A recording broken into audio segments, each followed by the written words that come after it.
Hello everyone, welcome back to the channel of knowledge heart. और आज की video में हम लोग पढ़ने जा रहे हैं क्लास 8 साइंस के चैप्टर नंबर 3 के पार्ट 2 को। ओके, तो जैसा कि आप सभी जानते हो हमारा चैप्टर नंबर 3 क्या है, synthetic fibres and plastics. Okay, तो इससे पहले मैंने इसी चैप्टर का पार्ट 1 वीडियो अपलोड करा था। ओके, तो अगर अभी तक आप लोगों ने पार्ट 1 वीडियो नहीं देखा है तो मेरे क्लास 8 की प्लेलिस्ट में जा करके आप ये इस चैप्टर का पार्ट 1 वीडियो देख लें, तभी आपको पार्ट 2 वीडियो जो है वो अच्छे से समझ में आएगी। ओके, तो पार्ट 1 वीडियो हमारा बेसिकली यही था, मैंने उसमें एक्सप्लेन किया था सिंथेटिक फाइबर्स एंड प्लास्टिक्स क्या होते हैं। ठीक है, तो फाइबर्स क्या होते हैं, मेनली दो तरीके के होते हैं, एक होते हैं नेचुरल फाइबर, एक होते हैं सिंथेटिक फाइबर्स। तो नेचुरल फाइबर हमने क्लास 6 एंड क्लास 7 में देख लिया था। क्लास 6 में हमने प्लांट फाइबर देखा था जो कि हमारे कॉटन एंड जूट थे, एंड क्लास 7 में हमने एनिमल फाइबर देखा था जो कि मेनली वुलन सिल्क थे। तो क्लास 8 में हमें सिंथेटिक फाइबर्स पढ़ना है। सिंथेटिक फाइबर्स वो फाइबर्स होते हैं जो मैन मेड होते हैं, जो हमारे द्वारा बनाए जाते हैं। ठीक है, अगर कोई भी चीज़ें हमें नेचुरली भी मिल रहा है तो हम उसमें कुछ अल्ट्रेशन करते हैं, केमिकल मिला के एक नया फाइबर बनाते हैं। ठीक है, तो ये सिंथेटिक फाइबर्स होते हैं। हमने देखे थे कितने तरीके के सिंथेटिक फाइबर्स होते हैं, जैसे कि नायलॉन होता है, पॉलिस्टर होता है, रेयॉन होता है, एक्रेलिक होता है। ठीक है, एंड इससे कौन कौन सी तरह की हाउस होल्ड आर्टिकल्स बनाई जाती हैं आपने देखा था ना। हमने देखा था कि कर्टन्स होते हैं, घर की बेडशीट्स होती हैं, डोरमेट्स होते हैं, पैराशूट्स में यूज़ किया जाता है, रोप्स बनाए जाते हैं, इन सब में सिंथेटिक फाइबर्स का यूज़ किया जाता है। एंड प्लास्टिक के तो बहुत सारे मटेरियल्स आपके घर में आपको देखने को मिलते हैं, जैसे कि प्लास्टिक के टॉयज़ होते हैं, प्लास्टिक के बकेट्स, मग्स होते हैं। ठीक है, तो हमने सिंथेटिक फाइबर्स की प्रॉपर्टीज़ भी देखी थी।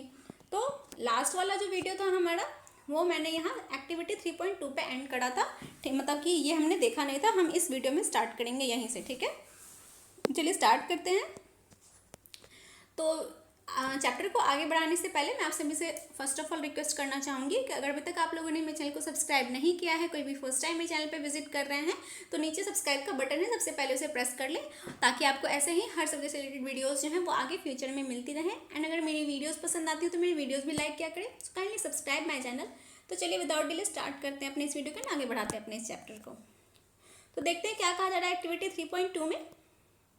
कहा जा रहा है take 2 cloth pieces of the same size रफली half a metre square each. आपको दो कपड़े लेने हैं सेम साइज के। ठीक है, हाफ मीटर के। Okay, one of this should be from natural fibre, उसमें से एक जो है नेचुरल फाइबर का होना चाहिए, या तो कॉटन का ले लो, सिल्क का ले लो। ठीक है, and the other could be synthetic fibre, और दूसरा जो है सिंथेटिक फाइबर का होना चाहिए, कोई पॉलिस्टर का ले लो, नायलॉन का ले लो। ठीक है, you can take help of your parents in selecting these pieces. तो अगर आपको समझ में ना आए कौन सा नेचुरल है कौन सा सिंथेटिक है, तो आप अपने पेरेंट्स की भी हेल्प ले सकते हो, उनसे पूछ करके कि मुझे एक नेचुरल फाइबर का या तो कॉटन का कपड़ा दे दो, एक सिंथेटिक फाइबर यानी पॉलिस्टर का कपड़ा दे दो। ठीक है, soak the pieces in different mugs each containing the same amount of water. फिर उसके बाद आप दो मग ले लो, उसमें जो है same same amount of water आप ले लो, उसमें जो है आप दोनों कपड़ों को जो है सोक करो। ठीक है, take the pieces out of the container after 5 minutes and spread them in the sun for a few minutes. उसके बाद 5 मिनट के बाद दोनों कपड़ों को आप मग से बाहर निकालो और उसको धूप में सूखने के लिए दे दो। Compare the volume of the water remaining in each container. तो दोनों कंटेनर में अब कितना पानी बचा है, कितना वॉल्यूम वाटर का बचा है, वो आप देखो। तो आप पाओगे कि आपका जो नेचुरल फाइबर वाला मग था उसमें पानी कम बचा रहेगा कंपैरेटिवली जो आपका सिंथेटिक फाइबर वाला मग था। अब ऐसा क्यों होता है? ऐसा इसलिए होता है कि जो नेचुरल फाइबर्स होते हैं वो पानी ज़्यादा एब्जॉर्ब करते हैं, उनके फाइबर्स के बीच में स्पेसेस जो हैं वो ज़्यादा होते हैं, वो ज़्यादा पानी एब्जॉर्ब कर लेते हैं, इसीलिए वो कपड़े में पानी चला जाता है एंड उनको सूखने में भी टाइम लगता है। एंड वही जो है सिंथेटिक फाइबर वाले जो कपड़े होते हैं उनके फाइबर्स के बीच में स्पेसेस ना के बराबर होते हैं, नहीं हो मतलब बहुत कम होते हैं। ठीक है, तो वो पानी अब्जॉर्ब नहीं करेगा। ठीक है, उतना तो इधर सिंथेटिक फाइबर्स में ज़्यादा पानी बचा रहेगा उसके मग में, जबकि नेचुरल फाइबर वाले मग में पानी कम बचा रहेगा। ठीक है, आप एक्टिविटी परफॉर्म करके देख लेना, बहुत ईजी सा है। Do synthetic fibre soak less more water than the natural fibre. तो क्या सिंथेटिक फाइबर ने जो है कम पानी सोक किया?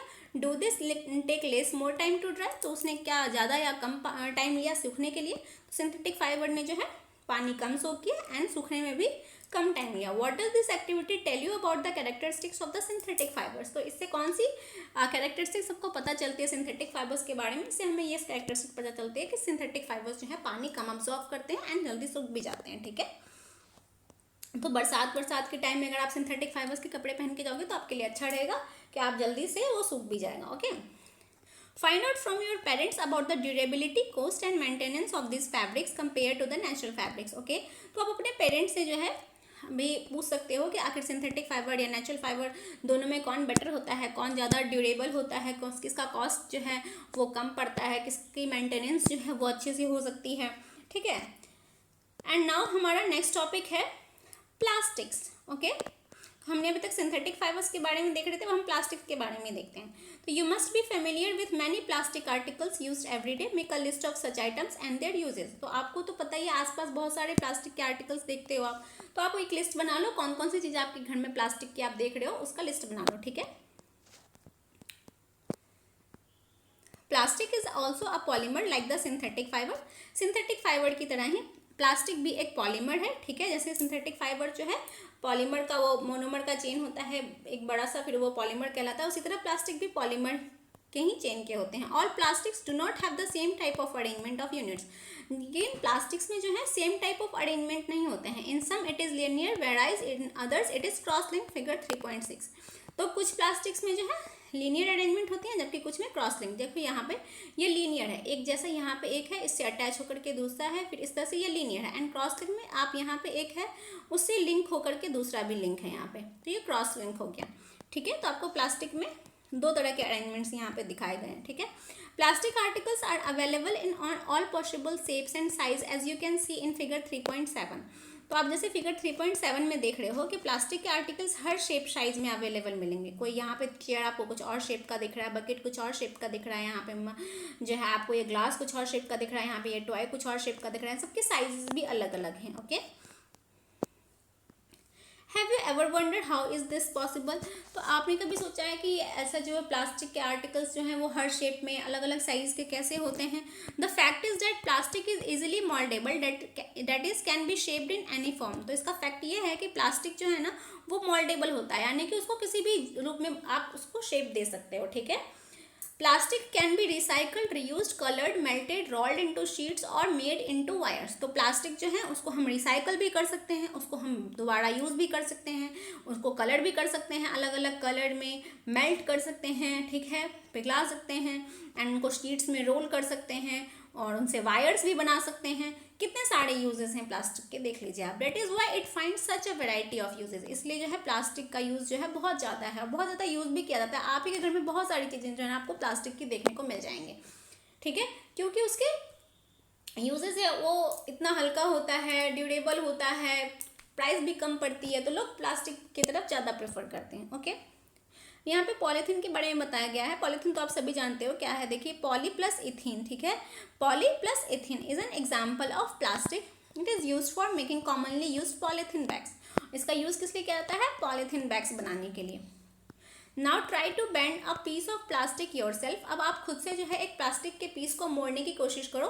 Can all the plastic articles be bent easily. तो क्या सारे प्लास्टिक के आर्टिकल्स जो हैं वो इजिली मुड़ जाते हैं, बेंट हो जाते हैं। तो you will observe that some plastic articles can bend easily while some break when forced to bend. तो आप देखोगे कि कुछ प्लास्टिक के आर्टिकल्स जो हैं वो इजीली बेंड हो जाएंगे, आप उसको बेंड करोगे वो मुड़ जाएंगे, ठीक है, लचीले होंगे।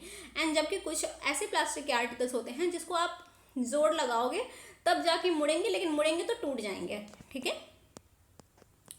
When we add hot water to a plastic bottle, it gets deformed।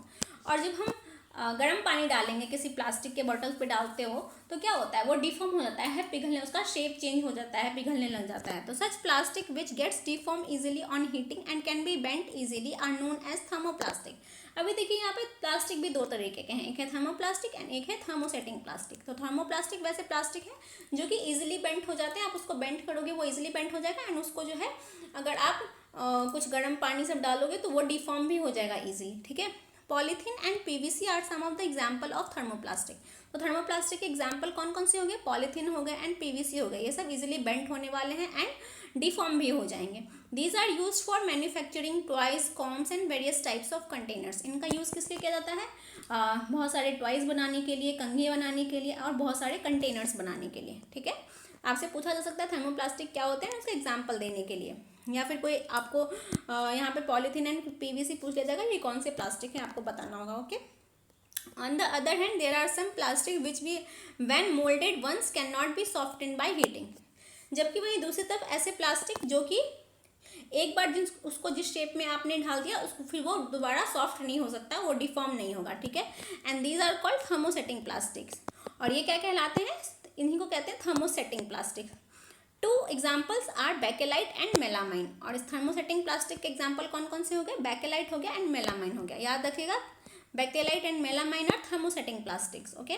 Bakelite is a poor conductor of heat and electricity. और बेकेलाइट क्या है, हीट का पुअर कंडक्टर है और इलेक्ट्रिसिटी का भी पुअर कंडक्टर है। It is used for making electrical switches, handles of various utensils etcetera.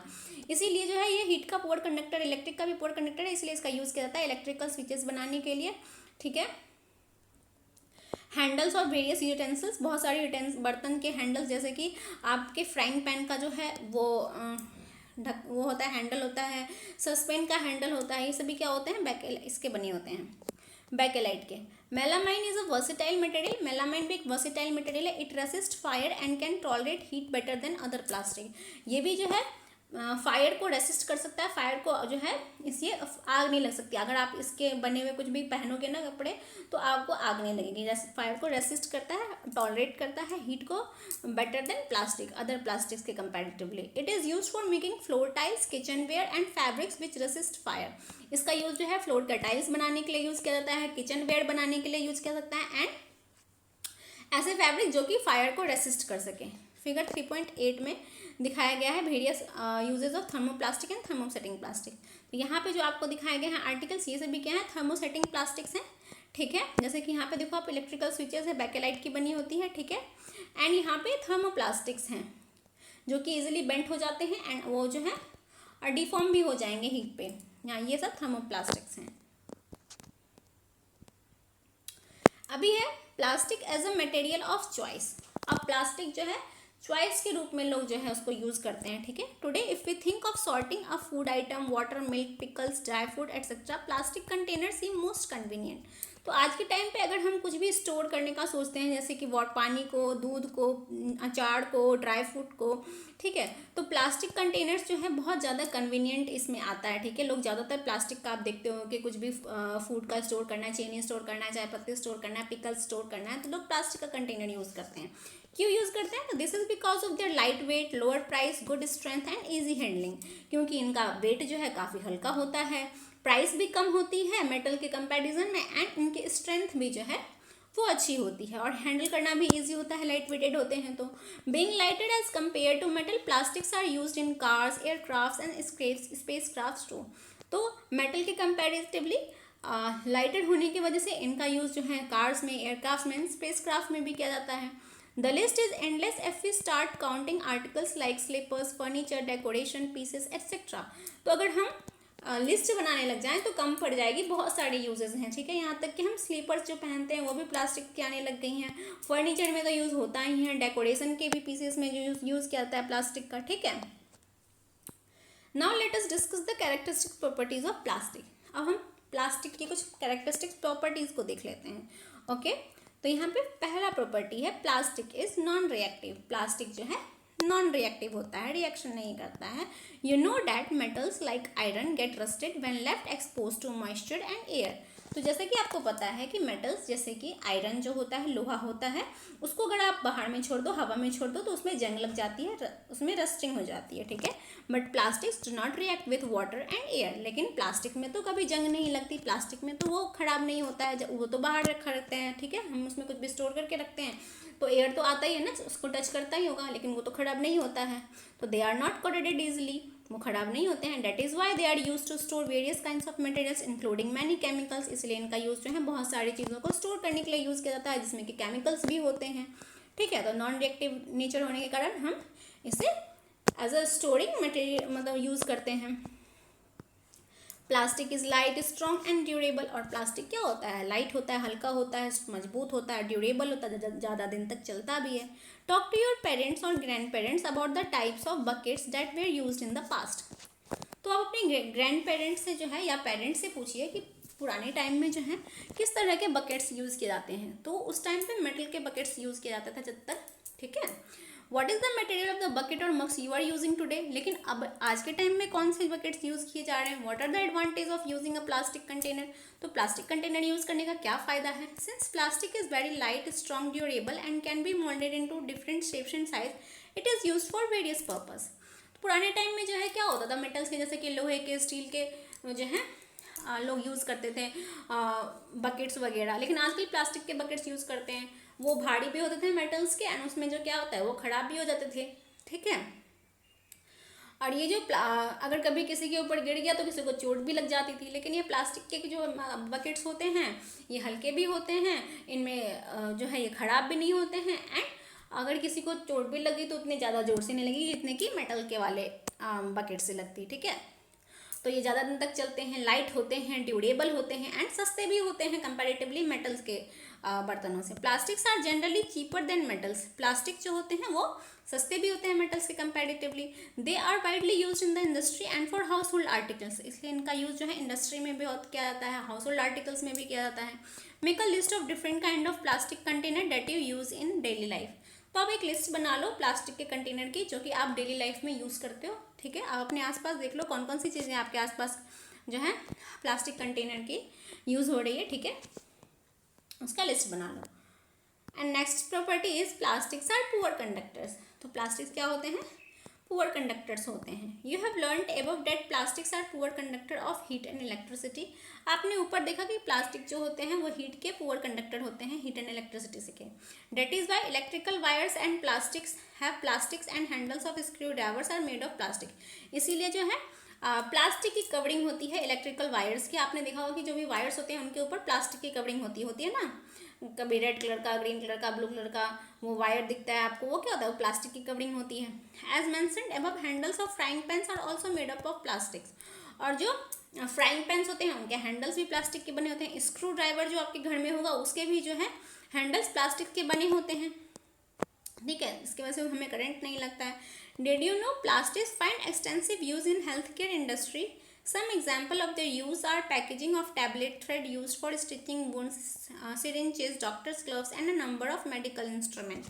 तो प्लास्टिक का यहाँ तक हेल्थ केयर इंडस्ट्री में बहुत ज़्यादा यूज़ होता है। जैसे कि इनका यूज़ हो जाता है टैबलेट्स की पैकेजिंग करने के लिए। ठीक है। और थ्रेड्स बनाने के लिए, जो कि घाव को भरा जाता है उसके लिए स्टिचिंग की जाती है, सिलाई की जाती है, तो उसके लिए थ्रेड्स बनते हैं। सिरिंचेस बनाई जाती हैं प्लास्टिक्स की, डॉक्टर के ग्लव्स बनते हैं। बहुत सारे ऐसे मेडिकल इंस्ट्रूमेंट हैं जिसमें प्लास्टिक का यूज़ किया जाता है। Special plastic cookware is used in microwave oven for cooking food. और माइक्रोवेव ओवन जो बनाया जाता है उसमें भी स्पेशल टाइप के प्लास्टिक का यूज़ किया जाता है। In microwave ovens the heat cooks the food but does not affect the plastic vessel. तो आप देखते ही हो माइक्रोवेव ओवन में जो है हीट की वजह से खाना पकता है अंदर में, लेकिन वो हीट जो है हमारे माइक्रोवेव ओवन के प्लास्टिक वेसल्स को बिल्कुल भी नुकसान नहीं पहुंचाता, कुछ नहीं होता है। Teflon is a special plastic on which oil and water do not stick. और टेफ्लॉन एक तरह का स्पेशल प्लास्टिक होता है जिसपे कि ना तो तेल ना तो पानी चिपकता है। ठीक है। It is use for non stick coating on cookwares. और इनका यूज़ जो है कुकवेयर्स में नॉन स्टिक कोटिंग करने के लिए यूज़ किया जाता है। ठीक है। टेफ्लॉन का याद रखना, टेफ्लॉन आपसे पूछ जाएगा नॉन स्टिक कोटिंग के लिए कौन सा प्लास्टिक यूज़ किया जाता है, तो टेफ्लॉन यूज़ किया जाता है। ओके। फायर प्रूफ प्लास्टिक्स, एक फायर प्रूफ प्लास्टिक भी होता है। Although synthetic fibres catches fire easily. Synthetic fibres जो होते हैं ना वो फायर इजिली कैच कर लेते हैं। It is interesting to know that uniform of fireman have coating of melamine plastics to make them flame resistant. हमने ऊपर देखा था कि मेलामाइन जो होता है वो वर्सेटाइल वो प्लास्टिक्स है। ठीक है।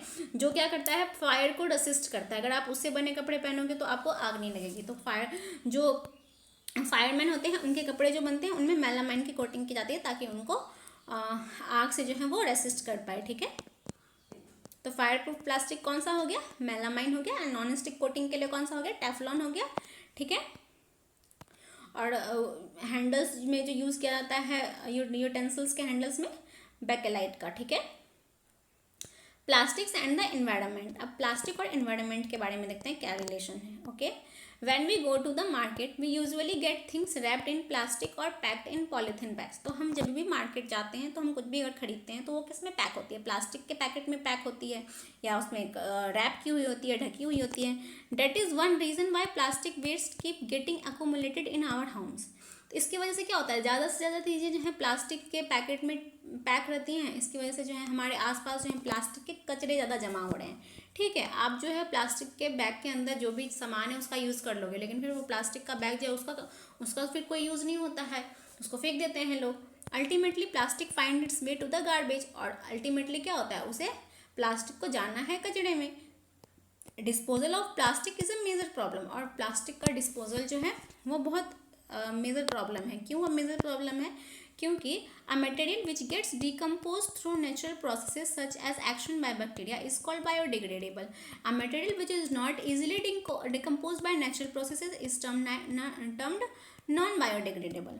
ठीक है, तो ऐसे मटेरियल्स जो कि नेचुरल प्रोसेस के थ्रू नेचुरली जो है डिकम्पोज हो जाते हैं, यानी कि सड़गल जाएंगे, ठीक है, सिंपलर फॉर्म में चेंज हो जाएंगे, वो क्या होते हैं, बायोडिग्रेडेबल होते हैं, यानी कि वो नेचुरली डिग्रेड हो जाते हैं। उनको बैक्टीरिया के थ्रू जो है वो उनको डिग्रेड कर दिया जाता है, उनको डिकम्पोज कर दिया जाता है। ठीक है, बायोडिग्रेडेबल होते हैं। जबकि ऐसे भी कुछ मटेरियल्स होते हैं जो कि नेचुरली डिकम्पोज नहीं होते हैं, कोई भी बैक्टीरिया उस पर अफेक्ट नहीं करता है और वो डिकम्पोज नहीं होते हैं, तो वो क्या होते हैं, नॉन बायोडिग्रेडेबल होते हैं।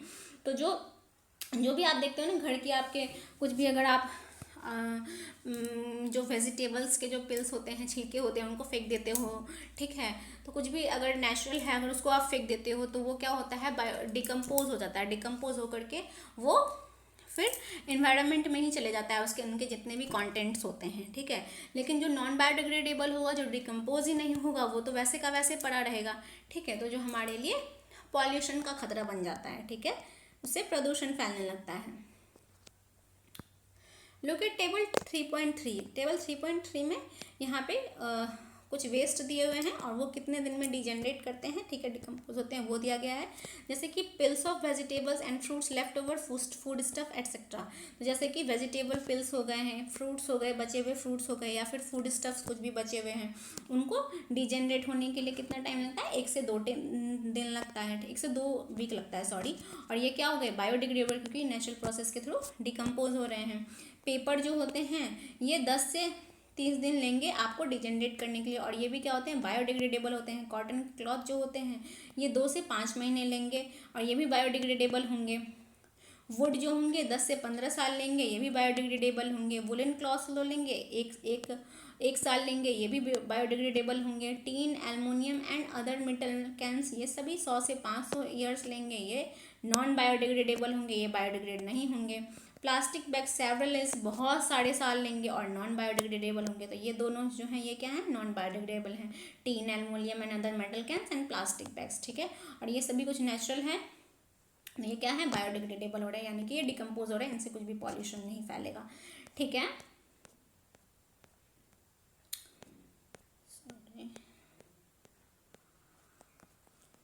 Okay.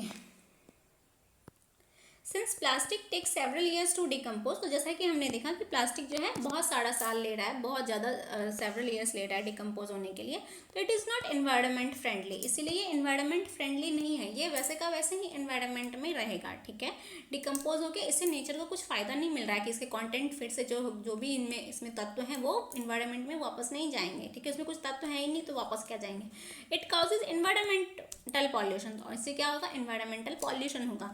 Besides the burning process in the synthetic material is quite slow and it does not get completely burnt easily। यहाँ तक कि जो सिंथेटिक मटेरियल्स होते हैं उनका बर्निंग प्रोसेस भी बहुत स्लो होता है, बहुत धीरे धीरे जलते हैं, एंड जब और इजीली जलते भी नहीं हैं। And in this process it releases lots of poisonous fumes into the atmosphere causing air pollution. और जब आप इसको जलाओगे तो इससे बहुत सारे जो हैं पॉइजनस फ्यूम्स, पॉइजनस धुएँ जो हैं वो एयर में जाते हैं। कभी प्लास्टिक जला के आप वहाँ खड़े रहो, आपको बहुत गंदी बदबू आएगी। ठीक है, आप मतलब आपसे स्मेल नहीं किया जाएगा, इतनी गंदी बदबू होती है, और वो अगर हम अंदर इनहेल करते हैं तो हमारी हेल्थ के लिए बहुत ख़राब होता है। ठीक है, हम बहुत सारे डिजीज़ को है वो पैदा करेगा, एंड एयर में जाता है तो एयर पॉल्यूशन भी क्रिएट करेगा। Okay, how can this problem be solve, तो ये प्रॉब्लम हम कैसे सॉल्व कर सकते हैं। Okay, have you ever seen a garbage dump where animals are eating garbage, तो आपने कभी गार्बेज डंप देखा है जहाँ के एनिमल्स जो हैं कचरे खाते रहते हैं, जहाँ कचरा रहता है वहाँ पे एनिमल्स पहुँच जाते हैं ना कचरा खाने के लिए। तो in the process of eating the food waste they swallow materials like polythene bags and wrappers of food, तो खाना खाने के प्रोसेस में जो है वो बहुत सारे पॉलीथीन बैग्स भी खा लेते हैं, बहुत सारे फूड स्टफ जो होते हैं उनके पैकेट्स जो रैपर्स होते हैं उनको भी खा जाते हैं। तो can you imagine the consequences, तो क्या आप इसके परिणाम को इमेजिन कर सकते हो, ऐसा किससे क्या होगा अगर वो प्लास्टिक खा रहे हैं तो plastic material chokes the respiratory system of this animals. तो ये प्लास्टिक मटेरियल क्या करते हैं, एनिमल्स के रिस्पिरेटरी सिस्टम को चोक कर देते हैं एकदम से, ठीक है, और forms a lining in their stomach and can be cause of their death, जिससे कि उनके स्टमक्स में लाइनिंग फॉर्म हो जाती है और जिससे उनकी डेथ हो सकती है, ठीक है।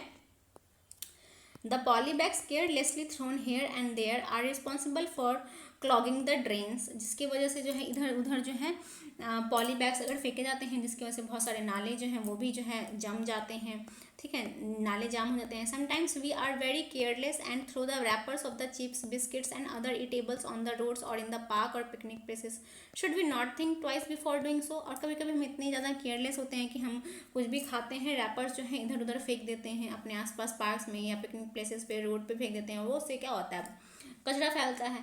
As a responsible citizen what measure do you suggest to keep public places clean and free of plastic. तो एज अ रिस्पॉन्सिबल सिटीजन आपको क्या करना चाहिए, आपको इन सारी चीज़ों को, जो कचरे का डिब्बा है वहाँ पे जाके फेंकना चाहिए, ठीक है, डस्टबिन में जाके फेंकना चाहिए, ठीक है, यहाँ वहाँ नहीं। अब आजकल तो प्लास्टिक का यूज़ भी बहुत कम हो रहा है। अभी आप देख रहे हो कि गवर्नमेंट जो है प्लास्टिक का यूज़ एकदम मिनिमम कर रही है। मार्केट में आपको कुछ भी पॉली नहीं मिलेगा, पॉली बैग्स नहीं मिलते हैं आपको, जो है जूट के बैग मिलने स्टार्ट हो गए हैं, पेपर के बैग मिल रहे हैं, लेकिन पॉली बैग्स जो हैं वो बैन हो रही हैं इन्हीं की वजह से, क्योंकि इनसे पॉल्यूशन बहुत ज़्यादा फैल रहा है। ओके, कहाँ जा रहे हैं, तो अब कैसे बचेंगे इन सब प्रॉब्लम से, जो एयर पॉल्यूशन हो रहा है, एनवायरमेंटल पॉल्यूशन हो रहा है इन प्लास्टिक की वजह से। तो avoid the use of plastic as far as possible, तो जितने जल्दी हो सके आप प्लास्टिक का यूज़ करना बंद कर दो। Make use of bags made of cotton और jute when you go for shopping, तो कभी भी अगर आप शॉपिंग के लिए जाते हो तो आप कॉटन और जूट के बने बैग्स यूज़ करो।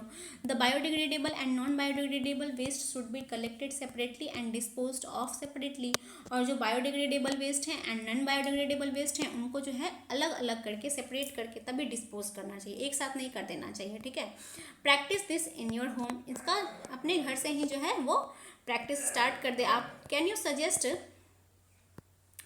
You suggest some other ways in which you can contribute towards reducing the use of plastic materials, तो क्या आप कुछ और जो है वेज बता सकते हो जिससे कि प्लास्टिक मटेरियल्स का यूज़ जो है वो कम हो सके। It is better to recycle plastic waste, तो प्लास्टिक को जो है रिसाइकल किया जाता है, तो इससे बेटर ये है कि आप प्लास्टिक को रिसाइकल करो, उसको दोबारा बार बार यूज़ करो।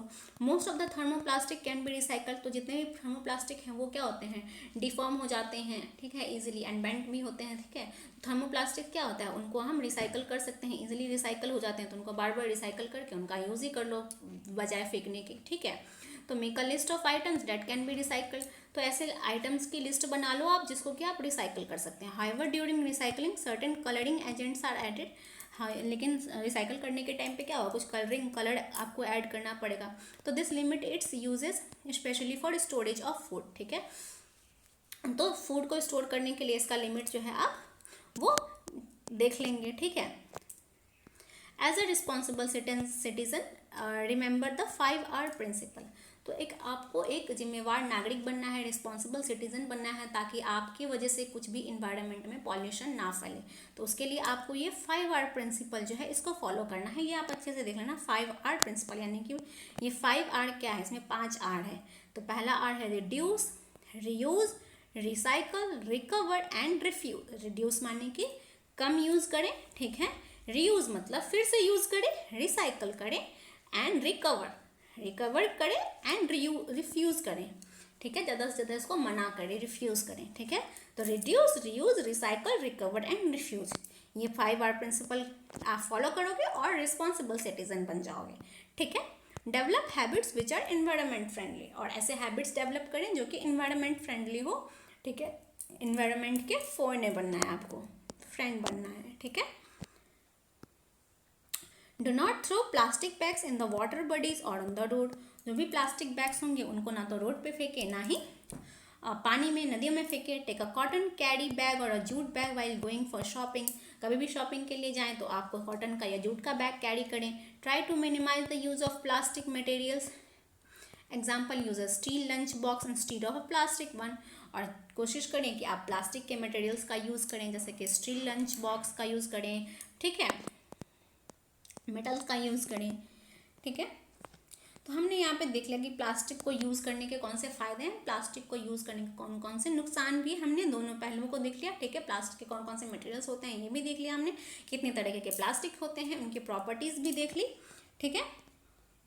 तो इसके साथ ही हमारा सिंथेटिक फाइबर्स एंड प्लास्टिक का चैप्टर यहीं पे एंड होता है, ओके।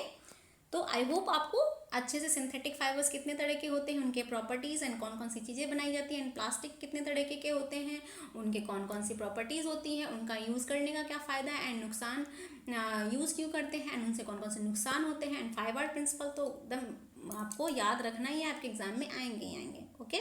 तो उसी के साथ हमारा यहाँ पे ये चैप्टर खत्म होता है। वीडियो अच्छी लगी हो तो वीडियो को लाइक करें, एंड अभी तक चैनल को सब्सक्राइब नहीं किया तो नीचे सब्सक्राइब का बटन है, जाके सबसे पहले सब्सक्राइब कर ले चैनल को, ताकि आपको ऐसे ही हर सब्जेक्ट रिलेटेड वीडियोस जो हैं वो आगे फ्यूचर में मिलती रहें, ठीक है। चलिए तो मिलते हैं अपने अगले वीडियो में, तब तक के लिए बाय बाय, थैंक यू।